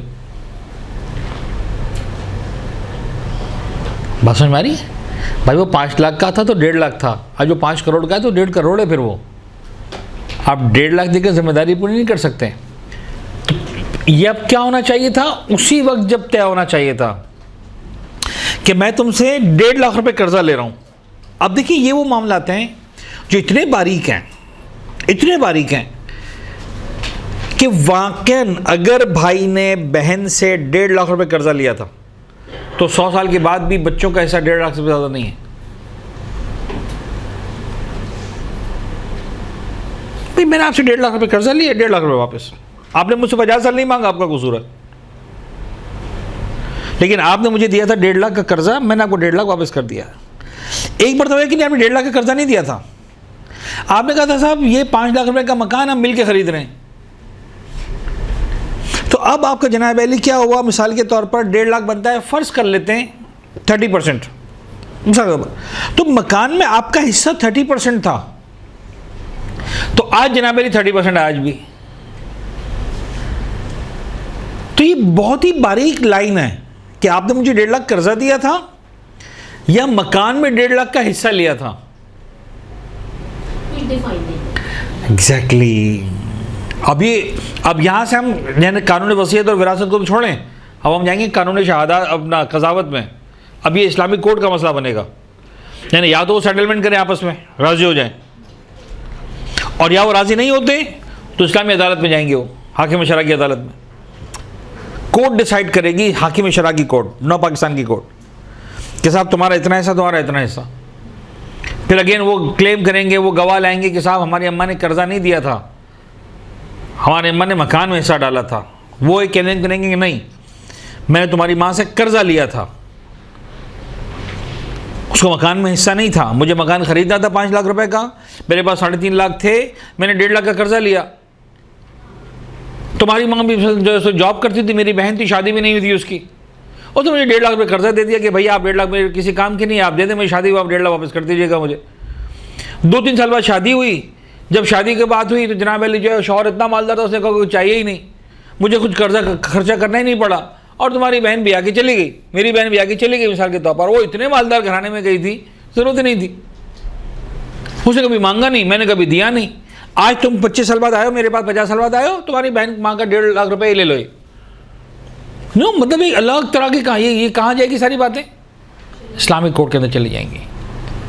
तो दीज थिंग्स, अच्छा ये मैं क्यों सारी बातें कर रहा हूँ आप लोगों के साथ, कि मैं इसलिए नहीं कर रहा हूँ कि खुदा ना खास्ता आप ख़ानदानों में जाकर बंटवारे करें। निज़ाम ख़ानदान जो हमारे यहाँ चल रहा है उसको आप तोड़ें। मैंने कहा ना, मैं जो वैल्यूज़ हमारे यहाँ एग्जिस्ट करती हैं उनको मैं बहुत ज़्यादा अप्रिशिएट करता हूँ। ये अखलाक़ी अक़दार मेरा तेरा हमारे यहाँ नहीं होता कि भैया कोई मसला नहीं है, बाबा कोई मसला नहीं है, सास ससुर की इज्जत सब ऐसा है कि, लेकिन मालूम होना चाहिए मालिक कौन है। जब मालूम होगा तो आगे फैसला करने में आसानी होगी। बात समझ में आ रही है आपको? तो डिसाइड करने में आसानी होगी। तो 25 साल के बाद भाई बहन कजिन्स आपस में नहीं लड़ रहे होंगे, मेरे बाप का तुम खा गया और तुम्हारे बाप का मैं खा गया। और ये हमारे यहाँ होता है, यानी जब हम जो बेसिक वैल्यूज़ को जब केयर नहीं करते हैं तो आगे जाके यही मसाइल होते हैं। और अक्सर लोगों के दिलों में, चूँकि हम तो मौलाना बनकर इस माशरे को देखते हैं, तो जो हमारे पास मसाइल आते हैं अक्सर लोगों के दिलों में नाराज़गी है आज भी। आप में तो कोई हाथ मत उठाइएगा, लेकिन कहीं ना कहीं आपके दिल में भी होगा, हमारे ताया ने ऐसा किया, हमारे चचा ने ऐसा किया, हमारे मामू ने ये काम कर डाला, हमारी अम्मा बताती थी मामू बेटा सब खा गए, फलां खाला सब खा गई, फलां ताया जो है उन्होंने ऐसा कर डाला। ये हम ऐसे हर एक के दिल में कहीं ना कहीं है। राइट और रॉन्ग? राइट। क्यों? इसलिए कि उस निज़ाम मालिकियत को हमने समझा ही नहीं, वक्त पर नहीं समझा। यानी हमारे होता क्या, हमारे होता है जनाब अली कि मसलन एक ख़ानदान, अच्छा हस्बैंड वाइफ ऊपर, जो इधर के लिए हस्बैंड वाइफ, इधर के लिए माँ बाप। ये हस्बैंड वाइफ 3-4 बच्चे हुए, 5 बच्चे हुए, अच्छा बच्चों की स्कूलिंग शुरू हुई, बाप स्ट्रगल कर रहा है, जॉब कर रहा है वो। अब करते करते जनाब अली बच्चा बड़ा इंटर पास किया, जॉब पे लग गया, बाबा मैं हूँ ना घर का संभाल रहा हूँ। अच्छा जी, वो उसने जॉब की, अच्छी जॉब पे लग गया। दूसरा बेटा इंटर पास हुआ, ग्रेजुएशन हुआ, वो जॉब पे लग गया, वो भी तनख्वाह ला के दे रहा है, ये भी तनख्वाह ला के दे रहा है, घर खुशहाल। एक आदमी की तनख्वाह की जगह कितने आदमी की तनख्वाह आने लगी? 3 आदमी की तनख्वाह आने लगी, तो घर खुद क्या हो गया? अच्छा हो गया। अब जब घर पैसे आने लगे तो अब वो हुआ कि यार ये मकान बड़ा छोटा पड़ रहा है, तो बच्चे बड़े हो गए, चलो मकान ले लेते हैं। अब तीनों ने जमा किए पैसे, जमा करके जनाब अली जो है नया मकान ले लिया। अब्बा थे, अब्बा के नाम पर ही रखा। अब जो 18 साल 19 साल की उन्होंने जॉब पे लगा था, जब उसको 40 साल का हुआ, 20 साल में अब्बा का इंतकाल हुआ। अब 20 साल में उसको याद आ रहा है कि भाई जो मकान खरीदा था उसमें मेरा इतना पैसा लगा था। छोटे भाई ने कहा यार मेरा पैसा तो लगा था। अबे पागल हुआ है, तेरे पैसे से राशन आता था, मेरे पैसे बैंक में जमा होते थे, उससे घर खरीदा था। अब क्या करेंगे? तो भाई राशन तो तू ही खाता था ना, मैं भी 20,000 तनख्वाह कमाता था, तेरी भी 20,000 थी, मेरे 20,000 से राशन आता था, तेरे 20,000 जमा होते थे, तो एक्चुअली वो 40,000 होते थे, 40,000 में से 20,000 इस्तेमाल होते थे। मेरे 20,000 का राशन और तेरे 20,000 ऐसा नहीं होता था। नहीं, वो तो ऐसी कोई बात नहीं। देखो मेरे अकाउंट से चेक से पैसे गए, मेरे पैसे से खरीदे गए, तो उस वक्त सब साथ था। आज अलग हो गया। ये उस वक्त डिसाइड करना है। जो समझदार माँ बाप हैं वो उसी वक्त डिसाइड करते हैं। आप समझ में आ रही बात? क्योंकि उस वक्त शादियां नहीं हुई होती हैं, भाई भाई की मोहब्बत होती है, कोई परवाह नहीं करता। बाद में बच्चे हो जाते हैं, ये बूढ़े हो जाते हैं, अच्छा तुम्हारे अब्बा के पैसे मेरे अब्बा खा गए, मेरे अब्बा के पैसे तुम्हारे अब्बा खा गए। खास तौर पर जो वाइफ्स हैं, रही सही का सर उनकी बातें पूरी कर देती हैं। बात समझ में आ रही? तुम्हारे अब्बा तो मेहनत करते थे लेकिन वो बड़े थे तो बस उन्हीं के पैसों में गुजारा होता रहा, तुम्हारे हिस्से में कुछ नहीं आया। चच्चा देखो कितने अच्छे मकान में चले गए। एक लंबी चौड़ी कहानियाँ। क्यों? From the day one decide नहीं होता। हक़ के मालिकियत, हक़ के तसर्रुफ़ को, कॉन्सेप्ट को समझना बहुत ज़्यादा ज़रूरी है। जी सर एक एग्जांपल और,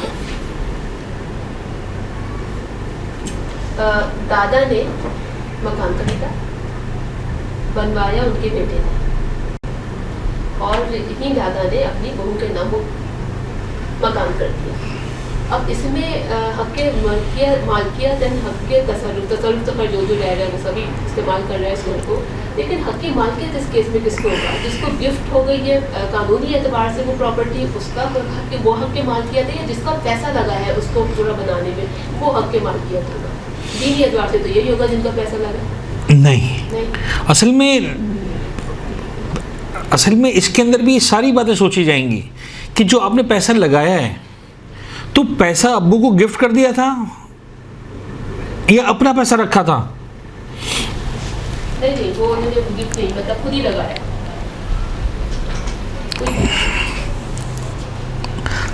अच्छा, जमीन किसके नाम थी?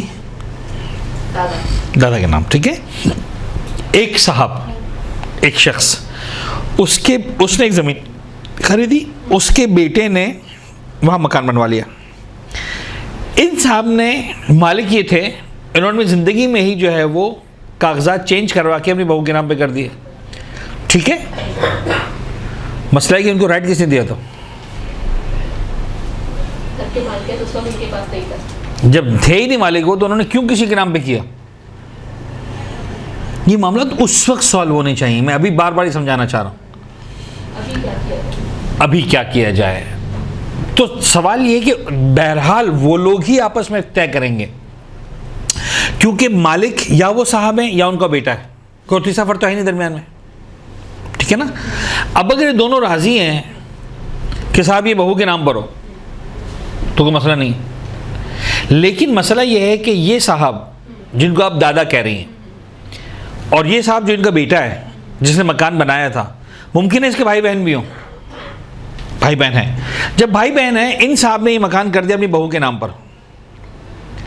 अच्छा, अब अगर ये हक़ के मालिकाना था और इन्होंने ये अपना 100% माल अपने बाप को गिफ्ट कर दिया था और बाप 100% का मालिक बन गया था। हम एक मिनट के लिए फ़र्ज़ कर लेते हैं कि बाप 100% का मालिक था। 50 रुपये की ज़मीन, 50 रुपये का कंस्ट्रक्शन, 100 रुपये का मालिक ये इंसान बन गया। इसने ज़िंदगी में ही ये मकान गिफ्ट कर दिया अपनी बहू को, ठीक है जी। तो अगर ज़िंदगी में गिफ्ट कर दिया तो अभी मालिक रहा ही नहीं। जब रहा ही नहीं तो 100% मालिक नहीं है। इसका इंतकाल होगा तो ये क्या छोड़ के मरा? 4 जोड़ी कपड़े, एक मोटरसाइकिल, एक घड़ी, एक ऐनक, मिसाल के तौर पर वही माल तकसीम होगा इन भाई बहनों में। अब इन भाई बहनों को या इन बच्चों को राइट नहीं है कि कहेंगे बाप की विरासत का मकान हमको दो।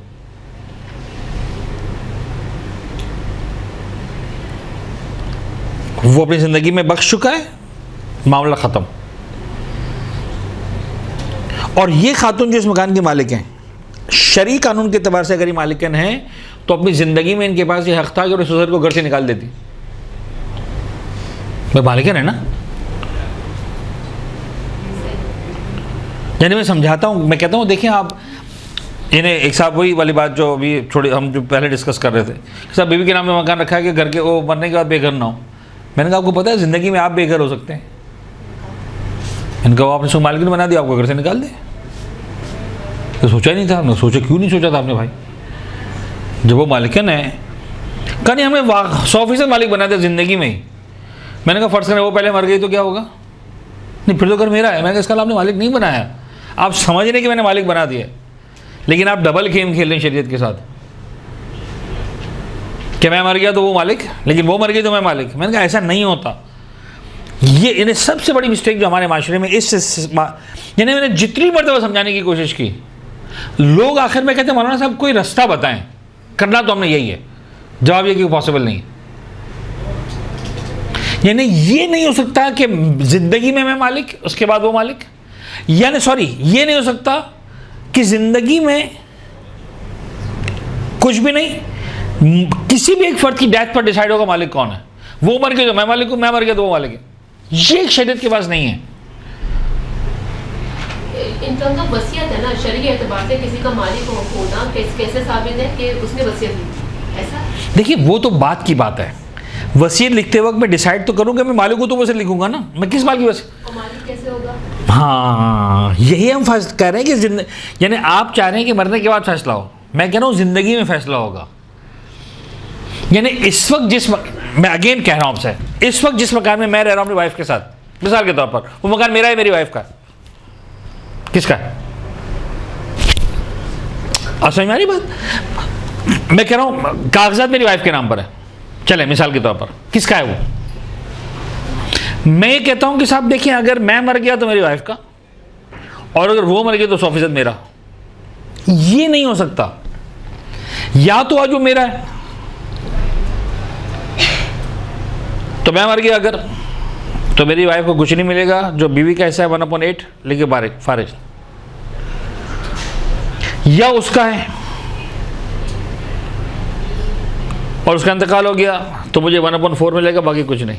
ये कौन डिसाइड करेगा कि वो जो माल था वो आपका था? कोई ना रिटन कोई चीज़ है ना कुछ है, तो वो हमें मतलब हम क्या वर्बल कम्युनिकेशन पे जाएंगे? वो तो एक दूसरे को सब कुछ लाते हैं। वो उसका जैसे हमारे पास डॉक्यूमेंट्री प्रूफ होता है हुकूमती एतबार से कि वो कागजात लेकर आओ, शरई एतबार से हमारे पास क्या? वर्बल वर्बल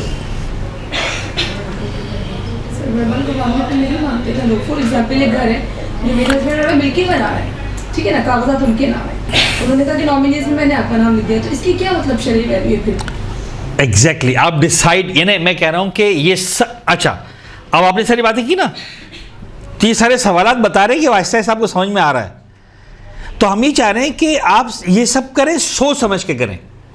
यानी मैं मिसाल के तौर पर अपनी ज़िंदगी में ये मकान जो मैंने अपनी वाइफ के नाम पे रखा था, मैं ये सोच के कर रहा था कि यार अगर वो मर गई तो ये घर मेरा ही है। नहीं रवानी साहब, आप करें वाइफ के नाम पर, लेकिन ये सोच कर करें तो मर गई तो फिर आपका नहीं है, आपको 1/4 मिलेगा। ज़रूर करें अपनी बीवी के नाम पर, लेकिन बीवी के नाम पे करने का मतलब ये नंबर 1 कि अगर आप मर गए तो सॉल्व, लेकिन अगर वो मर गई तो ये मकान आपका नहीं है, बच्चों का है, और आपको जनाब अली शौहर का जो हिस्सा है वो मिल जाएगा, नंबर 1। नंबर 2, चूंकि वो मालिकन है तो आज रात को भी कह सकती घर से बाहर निकलो, तो कुछ सोने का इंतजाम है रवानी साहब आपके पास, ठीक है जी। नंबर 3, मालिकन है वो कह ठीक है मैं घर बेच रही हूँ, कल बेच रही हूँ, मालिकन तो मैं हूँ, और बेच कर ये मैं सारे के सारे पैसे अपने अम्मा अब्बा को गिफ्ट कर रही हूँ। मैं तो समझाने के लिए कह रहा हूँ, यानी मालिकाना हुकूक के मीनिंग ये होते हैं। यानी अगर आज मैंने अपनी ज़िंदगी में अपना मकान अपनी वाइफ के नाम पे किया तो मालिकाना हुकूक का मतलब ये है कि वो मकान बेच दे और बेचने में सारा माल अपने माओ को दे दे और हम देखते रहे। This is the meaning of मालिकाना हुकूक। मैं कहता हूं भाई इसका मतलब ये है, ये आप राजी हो, अगर हो जाए तो प्रॉब्लम तो नहीं है। नहीं वो नहीं करेगी, मैंने कहा नहीं करेगी, 100% नहीं करेगी, अगर कर लिया तो। मालिकाना हुकूक का मतलब ये है भाई आज मेरा मकान है, मिसाल चलो 1 मिनट के छोड़ दें, इन सारा मेरा मकान है, मेरे नाम पर है, मेरी मर्जी जब बेच दूं कोई रोक सकता है मुझे? मेरा मकान है, मेरी मर्जी, जो भी करूं, यही है ना भाई। बेची में सारा पैसा इमाम बारगाह में दे दूं, क्या प्रॉब्लम है? कोई मुझे मना करने वाला है? मेरी बीवी मेरे बच्चे, इनको राइट है? नहीं। दो समझा सकते हैं कि यार साहब क्या कर रहे हो, तुम्हारे बीवी बच्चे रुल जाएंगे बेचारे, वो सारी बात अपनी जगह, मैं मालिक हूं, मौला कायनात ने अपना सारा का सारा माल राय खुदा में दे दिया, खर्च कर दिया। मौला इमाम हसन ने पूरा कर राय खुदा में सदका दे दिया। क्यों? इसलिए कि मालिक थे, बीवी का माल उठा के नहीं दिया था। और बीवी को कहने का राइट नहीं कि सरताज आप ये सारा माल बांट रहे हैं, हम क्या करेंगे, नहीं राइट। समझाना ये है, यानी जो शख्स भी आज के दौर में ये सोचकर मकान अपनी बीवी के नाम पे कर रहा है कि मेरे मरने के बाद दरबदर ना हो, तो साथ में इतना जरूर सोच ले कि वो आज के दिन वो खुद दरबदर है। जब भी जिस लम्हे बीवी ने साइन किया उसके अगले मिनट वो कह सकती कल से खबरदार घर में कदम मत रखना, और उसके तीसरे मिनट वो घर बेच के सारा का सारा अपने बाप को गिफ्ट कर सकती है, अपने भाई को गिफ्ट कर सकती है। तो if I am ready for this, yes, कोई मसला नहीं है कि भाई मैंने अपनी वाइफ को दे दिया, तुम जानो तुम्हारा काम जाने, मैं तुम्हारे रहमो करम पे हूं, घर में इजाजत दोगी तो आऊंगा वरना नहीं आऊंगा। मतलब कॉन्सेप्ट क्लियर होना जरूरी है। मैं समझाना यही चाह रहा हूं, होगा नहीं इनमें से कुछ भी ना। मैं अपनी बीवी के नाम में मकान रखूंगा तो अगले मिनट बेच देने वाली है, मुझे घर से निकाल, कुछ नहीं।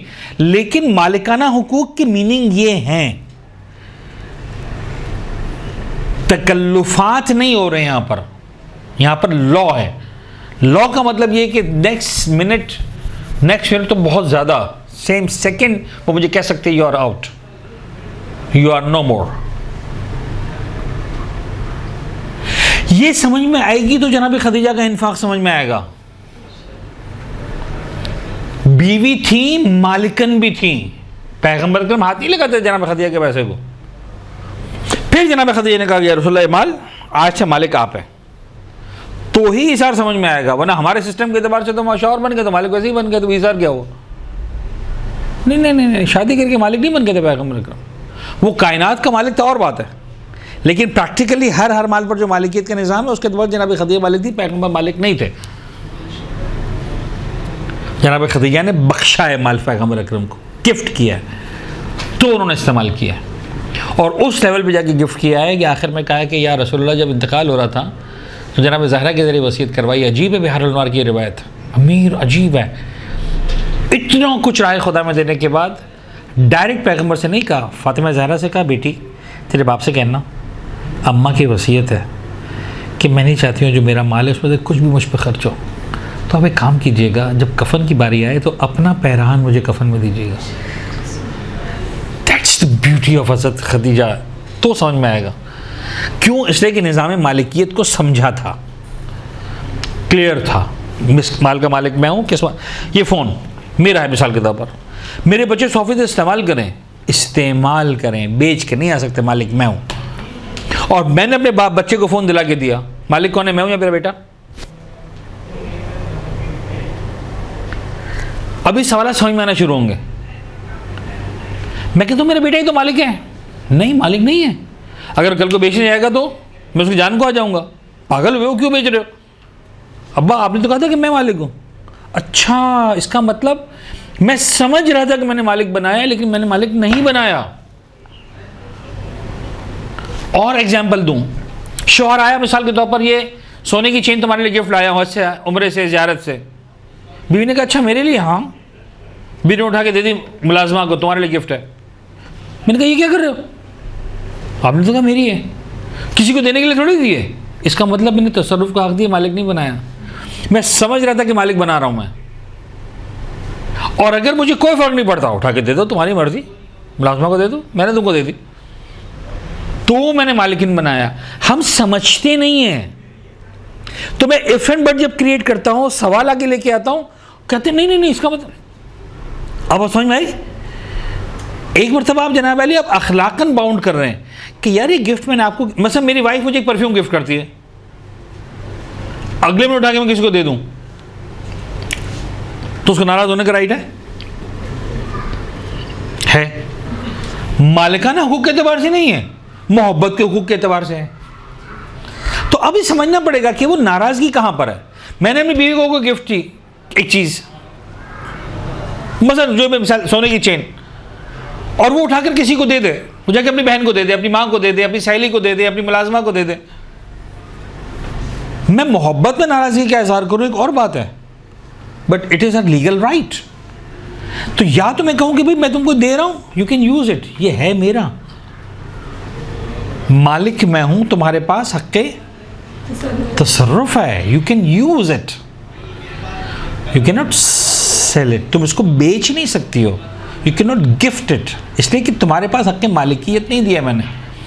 हमारे 90% लोगों की बात मालूम ही नहीं है कि ये जो शौहर बीवी को गिफ्ट दे रहा है ये मालिकन बना रहा है या नहीं बना रहा। अच्छा, ये जो मालिकन वाली बात है छोटी मोटी चीज़ों में समझ में आ जाती है। मसलन मिसाल के तौर पर बहुत छोटी सी चीज़ फ़र्ज़ करें जनाब वाली मोबाइल का कवर, यहाँ मेरा माइंडसेट भी क्लियर है कि मैंने मोबाइल का जो कवर दिया है ये मैंने क्या किया है, मालिकन बना दिया है। उसने महीना 2 महीने इस्तेमाल किया, फेंक दिया, मुझे बताया भी नहीं, क्यों, मालिकन थी, उसकी मर्ज़ी, फेंक दे। क्यों, उसकी वैल्यू 200-400 रुपये से ज़्यादा नहीं थी, लेकिन 2 लाख रुपये का मोबाइल था। तो अब मैंने क्या उसको दिला के दिया अपने पैसों से, तो मैंने उसको हक़ तसर्रुफ़ के लिए दिया, मालिकन नहीं बनाया। यानी मैं उसकी परमिशन नहीं दे रहा हूँ कि बहन रोती हुई आई थी ना तो मैंने कहा तुम ये फ़ोन रख लो, मेरा शौहर मुझे फिर दिला देगा। मैं पागल हुई, ये बता रहा है कि मैं इसको मालिकन नहीं बना रहा हूँ, समझा रहा हूँ मैं। ये नहीं, वो बहुत ही क्लोज एग्जाम्पल्स मैं आपको दे रहा हूँ कि जहाँ पर हम खुद डिसाइड नहीं कर पा रहे होते हैं। वैसे हम कह रहे हैं मैंने दिला दिया तुमको, भाई दिला दिया का मतलब क्या किया, अगेन मालिक बनाया। तो yes, I should be mentally prepare कि वो अगले मिनट जाके उसको गिफ्ट कर सकती है, and I do not have any problems. वो नहीं करेगी 99% केसेस में, लेकिन आई शुड नो कि yes this is what it is. तो हमने बच्चों को चीज़ें दिला के देते हैं, मालिकाना हुकूक हम अपने पास रखते हैं। मैं अपने बच्चों के लिए ईद के कपड़े खरीदता हूँ, मेरे बच्चे कपड़े इस्तेमाल करते हैं, मालिक मैं हूँ। मेरे बच्चे स्कूल के यूनिफॉर्म इस्तेमाल करते हैं, मालिक मैं हूँ। मेरे बच्चे स्कूल के जूते इस्तेमाल करते हैं, मालिक मैं हूँ। या नहीं, मैंने मालिक बना दिया कि अगर आज को मर गया तो अब वो विरासत में नहीं आएंगी, वो तो वैसे ही उनके थे। बड़ी बारीक बारीक बातें इसके अंदर। मैं गाड़ी लेकर आया, फर्स्ट नई गाड़ी खरीदी, बेगम ये चाबी लो, मैंने गाड़ी ली। ये चाबी तुम्हें गाड़ी चलाने के लिए दे रहा हूँ, गाड़ी का मालिक मैं हूँ। कल को जाके गिफ्ट करके आ जाए किसी को, sorry you don't have right. तो ये जो यानी क्या होता है, 100, 200, 50, 10, 5 रुपए की चीज़ों के अंदर समझ में आती है, बहुत आसान होता है। लेकिन जैसे जैसे वो लाख, 2 लाख, 5 लाख, 10 लाख, 20 लाख, 25 लाख, 50 लाख, 1 करोड़ तक जाती है, तो फिर दिमाग घूमने लगता है कि भाई हमने मालिकिन बनाया कि नहीं बनाया। तो ज़िंदगी में डिसाइड होना ज़रूरी है। हम सारी बातें कब डिसाइड करने का सोचते हैं, जो आपके सवाल थे जितने भी, वो सारे मौत के बाद के थे कि अब तो दादा मर गए, अब वो मकान किसका माना जाएगा। ये आज मत करो फैसला, उस वक्त फैसला कर लो। यानी जो मैंने आपसे कहा, जो लफ्ज़ इस्तेमाल हो रहा था, ये कहे कि उसके मरने के बाद उसके माल में से पहले तो तय करो उसका माल है क्या। क्या वो 100 रुपये छोड़ के गया है कि करोड़ छोड़ के गया है, हमें पता ही नहीं होता क्या छोड़ के गया। क्यों पता नहीं होता, इसलिए कि उसको खुद नहीं पता होता मैं क्या छोड़ के जा रहा हूँ। यानी मिसाल के तौर पर समझाने के लिए फ़र्ज़ करें हम उस निज़ाम की जो बात कर रहे हैं, यानी अगर एक खातून का इंतकाल होता है, वाकई उसको नहीं पता होता किस माल की मालिकन है वो जो ज़ेवर उसे शौहर ने गिफ्ट किया था, वो गिफ्ट से मुराद मालिकन बनाया था कि नहीं बनाया था। मैं मिसाल के तौर पर अगर मेरी बीवी का इंतकाल होता है खुदा ना खास्ता, तो मैं कह सकता हूँ अपने बच्चों से कि भाई ये सारा ज़ेवर तो मैंने दिला के दिया था, ये सारा तो मेरा है। मुझे मसलन फ़र्ज़ है मुझे दूसरी शादी करनी है, तो मैं उसको दूंगा ये सारा ज़ेवर, ये तुम्हारी माँ को मैंने इस्तेमाल करने के लिए दिया था। कह सकता हूँ यस और नो। ये मरने के बाद डिसाइड नहीं होगा, मरने से पहले डिसाइड होगा क्या आया वो मालिकन थी या नहीं थी। तो अगर नहीं थी तो मरने के बाद भी नहीं है, थी तो मरने के बाद भी विरासत में जाएगा, मेरे पास कुछ नहीं आएगा। बात समझ में आ रही है? तो each and everything should be decided कि मालिक कौन है और हक़ तसर्रुफ़ के। शौहर लाता है तनख्वाह अगर बीवी के हाथ में दे देता है, हमारे 90% घरों में ऐसा होता है, ऐसे होता है ना, इसीलिए 90% का, क्यों कुछ मुंह हिलने वाले थे उधर उधर। ठीक है जी, आया शौहर कहता भाई मैं सब्जी तुम सब लेते रहना, ये पैसे मैंने दे दिए, सारे बिल तुम भरते रहना। ये बीवी मालिकन नहीं बन जाती है, ये केयर टेकर है। अभी सब्ज़ी भी ला रही है और बच्चों की स्कूल की फ़ीस भी दे रही है और बिजली का बिल भी दे रही है, और मसलन 100 रुपये मुलाजमा को देने और 200 रुपये इसको देने और 300 रुपये इसको देने, और मसलन दूध वाले को इतने और रोटी वाले को इतने और मसलन तंदूर वाले को इतने और अखबार वाले को इतने। तो what she is doing, she is care taker, not the owner. मेरे पास फोन आते, मौलाना साहब हमारा शौहर खुद नहीं निकालता, मैंने निकाल दिया। वो कैसे निकाला तुमने कैसे निकाला? मालिक वो है, अगर वो नहीं निकालेगा, ये ना ऐसे मेरा शौहर नमाज नहीं पढ़ता मैंने पढ़ ली, तो तुम्हारे पढ़ने से उसकी नमाज थोड़ी हो जाएगी। जिस तरह तुम्हारे पढ़ने से उसकी नमाज नहीं हो जाएगी, तुम्हारे रखने से उसका रोज़ा नहीं हो जाएगा, इस तरह तुम्हारे खुम्स निकालने से उसका नहीं होगा। नंबर 1 उसका खुम्स अदा नहीं हुआ, नंबर 2 तुम मुजरिम बन गए अपने शौहर की, उसके माल को उसकी इजाज़त के बगैर खर्च किया। तो जिसको तुम नेकी करके समझ रही थी वो असल में क्या थी? चोरी। तो ये कब समझ में आएगा? जब आप समझ में आ रहा है आपको, जो मैं इतना इसरार कर रहा हूं कि हक के मालिकियत को, हक के तसर्रुफ को समझें। अच्छा, इन बातों को बिना छेड़ता तो आपने किसी ने गौर करना ही नहीं था। उसके माल में से कोई चीज़ किसी शख्स ने मिलकर दे दिया, उसके माल आपने भी सुन लिया, समझ लिया।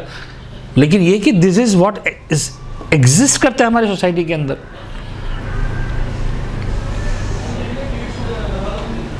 बात समझ में नहीं? तो इन मामलात को समझना नहायत ही ज़रूरी है। ये ज़िंदगी में डिसाइड होगा कौन किस माल का मालिक है, तय होना चाहिए आज मालिक कौन है।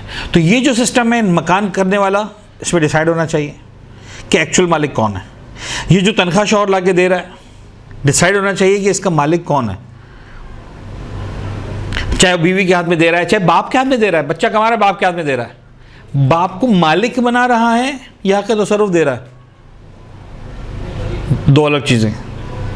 मालिक बना रहा है, मामला अलग हो जाएंगे। मैं मालिक रहा ही नहीं, मैं आया कमाया और आके मैंने आपको अपने बाबा के हाथ में रख दिया, बाबा ये तनख्वाह मिली आपके हाथ में, माँ के हाथ में रख, अम्मा ये आपकी, तो अब इसका मालिक नहीं, वो जो चाहे करें। और अगर मैं उनको मालिक नहीं बना रहा हूं, तो अब ये है किसी की हिम्मत पूछे घर में कि बेटा तो मालिक बना रहे हो कि नहीं बना रहे हो, मालिक कौन है मालिक नहीं है। इसका फ़ायदा क्या होगा? इसका फ़ायदा होगा ये जो 10 अफराद बैठे ना यहाँ पर, कम से कम इन 10 घरों का सिस्टम सही होगा। हमारी जीत है, यानी मेरी ये जीत है अगर 10 घरों का सिस्टम सही हो जाए। यानी आप एज ए मदर, मिसाल के तौर पर आपका बच्चा जब पहली जॉब तनख्वाह कमा के लाए तो आपको पता होना चाहिए बेटा मालिक तुम हो, हम इस्तेमाल करें लेकिन इसके मालिक तुम हो बेटा। लिहाजा अगर आपने मिसाल के तौर पर इसमें बचत की है, वो फ़र्ज़ करें 50,000 कमा रहा है, आप 40,000 खर्च कर रही हैं,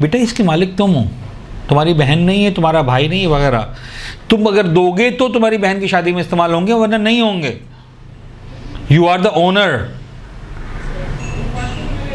तो ये एज ए मदर आप करेंगी, एज ए मदर में बच्चों की तरबियत करेंगी, एज ए मदर अपने शौहर के, एज ए वाइफ अपने शौहर के माल का ख्याल रखेंगी। लेकिन अगेन कब होगा? जब आपको पता होगा। कुछ घरानों में हस्बैंड वाइफ दोनों कमाते हैं।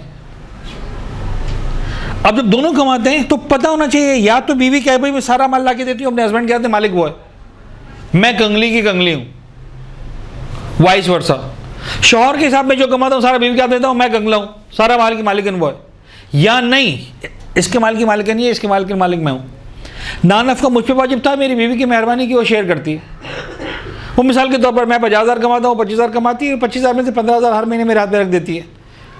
उस लड़की की जिम्मेदारी नहीं थी लेकिन मेरा साथ देती है, तो 15,000 का मालिक हर महीने मैं बन गया, लेकिन 10,000 की मालिक अभी भी हर महीने वो रही। तो ये मालिक और तसर्रुफ, इस दोनों को जनाब अली समझना बहुत ज़रूरी है। लिहाजा अगर वो बीवी 15,000 मुझे मालिक नहीं बना रही थी, उधार दे रही थी, तो हर साल 15,000 रुपये के हिसाब से साल में 1,80,000 का मैं मकरूज़ होता जा रहा था। और 10 साल तक उसने मेहरबानी मुझ पर की थी तो मैं 18 लाख रुपए का मकरूज़ हो गया। और 10 साल बाद जनाब अली का इंतकाल हो गया तो ये 18 लाख मुझे बच्चों को उसके देने विरासत में, because she was giving me as a loan, not as an owner. तो ये कौन डिसाइड करेगा? ये मेरी बीवी डिसाइड करेगी ना, कि मैं आपको मालिक बना रही हूं कि उधार दे रही हूं। और मुझे पता होना चाहिए कि मुझे एज ए गिफ्ट मिल रहा है या एज ए लोन मिल रहा है, राइट?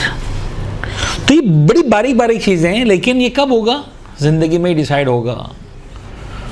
और या फिर पूरे के पूरे मर्द बन जाए कि साहब नहीं मैं गिफ्ट ही कर रही हूँ, मौलाना साहब छोड़ें इन चक्करों में, मैं अगर पूछने जाऊँगी तो मेरा घर बिगड़ेगा, मेरा शौहर नाराज़ होगा, ख़ानदानी निज़ाम बिगड़ेगा, लिहाजा मुझे कुछ चाहिए ही नहीं। मैंने अपने शौहर के हाथ में अगर 25,000 रखे, इसका मतलब मैंने उसको मालिक बना दिया, मैं हूँ ही नहीं। वो दे देगी उसकी मेहरबानी, वरना मैंने दे दिया खुदा।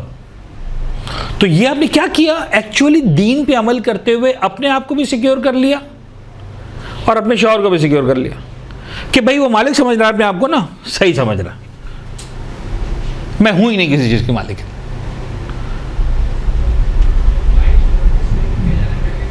बात आज हो रही है, क्लियर हो रही है आपके लिए? तो ये हक़ मालिकाना और हक़ तसर्रुफ, ये कॉन्सेप्ट और ये जो हमने लफ्ज़ इस्तेमाल किया कि मरने के बाद मेरे माल, तो ये मैं वसीयत कब करूंगा? जब मुझे पता होगा मैं कितने माल का मालिक हूं। जब मुझे पता ही नहीं मैं किस माल का मालिक हूं, तो वसीयत कैसे कर सकता हूं मैं? ये करूंगा तो वैलिड कहां से होगी? वाज़ेह हो रही बात? तो हर शख्स को पता होना चाहिए कि जब मेरा इंतकाल होगा तो मैं उस वक्त किस चीज़ का मालिक हूं, और सिर्फ इस हवाले से नहीं कि मुझे पता है मैं किस चीज़ का मालिक हूं। मुमकिन है मैं समझ रहा हूं मैं मालिक हूं, वो समझ रहा है वो मालिक है।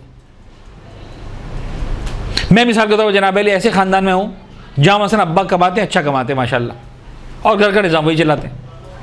मैंने जनाब अली काम किया, मैंने कहा बाबा ये मैं तनख्वाह ला रहा हूँ, आपके हाथ में रख रहा हूँ। अच्छा, मेरे माइंड सेट में, बैक ऑफ द माइंड में यही है कि इसका मालिक मैं हूँ, और ये मेरे पैसे जमा हो रहे हैं अब्बा के पास, बजाय बैंक में रखवाने के मैं कहाँ रखवा रहा हूँ? अब्बा के पास। तो हर साल 25,000 रुपये के हिसाब से मैं 3 लाख रुपये कमा रहा था। अगले साल जनाब अली तनख्वाह बढ़ गई तो मैंने फ़र्ज़ करने की जनाब अली 4 लाख रुपये कमाए। अगले साल तनख्वाह बढ़ गई 5 लाख कमाए। अगले साल तनख्वाह बढ़ गई 6 लाख कमाए। अब 3 लाख प्लस 4 लाख 7 लाख। 7 लाख के बाद जनाब अली मज़ीद 5 लाख 12 लाख। 12 लाख के बाद मतलब 5 लाख और कमाए 17 लाख। उसके बाद 6 लाख कमाए मतलब 23 लाख। तो 6-7 साल में मैं 20-25 लाख का मालिक बन गया। मैंने कहा वसीयत कर डालो भाई। तो मैं समझ रहा हूँ 27 लाख मेरे हैं। अब्बा ने कहा कब तेरे भाई, तू तो मुझे दे चुका था, मालिक मैं था। तो if I am the owner, all should know I am the owner. If my father is the owner, अच्छा मैं तो कर रहा था, अब्बा का इंतकाल हो गया। भाइयों ने कहा भाई ये तो अब्बा के पैसे हैं। मैंने कहा मेरे पैसे हैं ना, आप तो अब्बा को मालिक बना देते थे। अच्छा जब जिंदा थे अब्बा तो मैं क्या कहता था, बाबा आप ही मालिक हैं, आप ही का तो है, मेरा है क्या? ये जो मेरा है क्या मुझे क्लियर होना चाहिए। अगर वाकई मैंने बाप को मालिक बना दिया था, यस, बहुत क्लियरली मुझे पता होना चाहिए कि खुदा ना खास्ता मेरे बाप का इंतकाल हुआ, मुझे कुछ नहीं मिलेगा, सिर्फ मेरा विरासत का हिस्सा मिलेगा, बाकी सारा उन भाई बहनों को मिलेगा जिन्होंने अब तक तनख्वाह कमाना शुरू ही नहीं की। लेकिन क्यों? इसलिए कि मेरे पास से मिल्कियत वहाँ चली गई थी, और जब उसका इंतकाल हुआ तो मैं उसके माल का इतना ही हिस्से का मालिक बनता हूँ। फिर ये नहीं चलेगा कि साहब सारा का सारा माल मेरा है। तो अगेन ये सब कब होगा? जब मेरे पास कॉन्सेप्ट क्लियर होगा कि मैंने मालिक बनाया है या नहीं बनाया है, और दोनों सूरतों में ये इतना क्लियर होना चाहिए कि कल को झगड़ा ना हो। एजम्पशंस पर नहीं चलेगा। हमारे माशरे में सब एजम्पशन, यानी एक बच्चा जो कमा रहा है उसको पूछे तो वो कहेगा यार अब्बा ही मालिक है ना। भाई जब अब्बा ही मालिक है तो 10 साल बाद तुम्हें क्यों याद आ रहा है कि मेरे पैसे से मकान बना था? 20 साल बाद तुम्हें क्यों याद आ रहा है? 30 साल बाद क्यों याद आ रहा है? बच्चा कमाने के लिए चला गया मसलन जो है सऊदी अरब में, दुबई में, पता नहीं अफ्रीका में, वहाँ से पैसे भेजे जा रहे हैं, अब्बा मसलन करते आ रहे हैं। 20 साल बाद कि मेरे सारे पैसे थे। भाई तेरे नहीं थे, तूने अब्बा को मालिक बना दिया था। You decide. ये सब चीज़ अब समझ में आ रही? ये इतनी बारीक बारीक चीज़ें हैं कि जब तक हम पहले से डिसाइड नहीं करेंगे तब तक जो है मामला क्लियर नहीं होंगे।